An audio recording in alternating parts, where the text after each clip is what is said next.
He started off the business, co-owner of the California Medical Research Center, and now he's the founding partner at Armada Law Corp. Everybody's favorite foul-mouthed uncle and the man with more dirty one-liners than an EDM pre-party popping that music.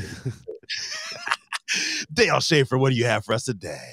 Good morning, everybody. My story was on Law 360 yesterday, and the headline is New Mexico legislators consider creating cannabis police. And as soon as I read the story, I realized not everybody had lost their fucking mind. And the bill was introduced in the New Mexico legislature to try and give inspectors police powers. And that's a disastrous idea from the gate. We've crossed it here in California, and it boils down to a pissing match that is intertwined in what we're talking about today. When you are a liberal and you get a license to operate one of these businesses, and you're smacked in the face with the reality that they tax and regulate the shit out of this, and you can't run a business, you have to have some epiphanies.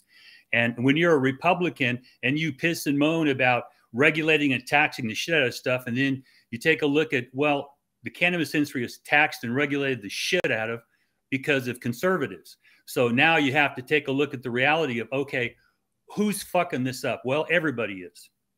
And what I have a history of, I've represented police officers individually, cops, sheriffs, CHP, corrections. I worked at firms where we represented them generally, and also when they get law enforcement agencies sued because it kills somebody, shit like that. So I've seen inside law enforcement. I have a lot of respect for them, but there's a culture in there of protecting yourself. When you strap a gun on somebody, I carried a concealed weapon for years, scared the shit out of me. I wanted to kill everything got in front of me.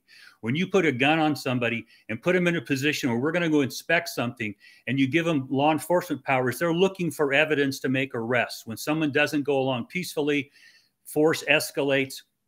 If you're looking for a model, like you're sending inspectors out to look at a pharmaceutical plant or a distillery, you don't have to go there with guns on because you ain't sneaking up on a still.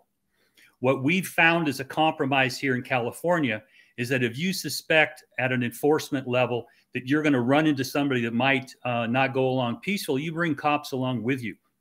If you take these agencies and create their own law enforcement force, the bureaucracy that comes along with that is unbelievable. It's expensive. It's hard to control, because when a cop kills somebody, as you can see in the news, nothing goes good from there.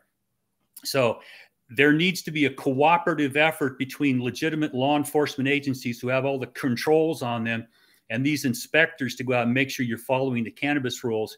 And if there's any indication that there's going to be a problem, then you call for backup and bring them along with you. If you bring those forces in-house, the bureaucracy they create, it takes the narrative. If you're trying to control this and the black market's a problem, then you get together with your inspectors and law enforcement and figure out how are we going to go in and go after the black market, and you bring your team in.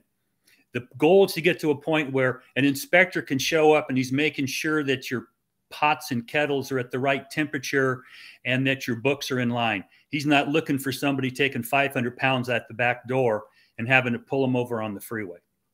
That's an introduction to a discussion we're going to have a lot. So there it is. What do you guys got back at me?